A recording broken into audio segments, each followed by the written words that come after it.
If Snapchat keeps sending too many notifications throughout the day, don't worry. You can easily turn them off or customize exactly which alerts you want to receive.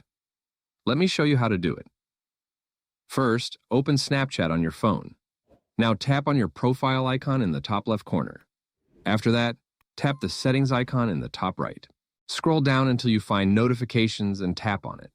Here, you'll see all the different types of notifications Snapchat can send you.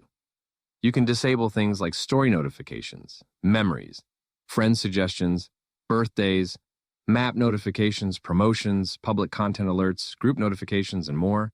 If you still want important messages but don't want constant distractions, I'd recommend leaving message notifications on while turning off things like story suggestions and promotions. That usually cuts down most of the unnecessary alerts right away. You can also customize group notifications separately if group chats are getting too noisy. Now, if you want to completely stop every Snapchat notification, there's another option. Go to your phone's main settings and open the Apps section. Find Snapchat from the list and tap on Notifications.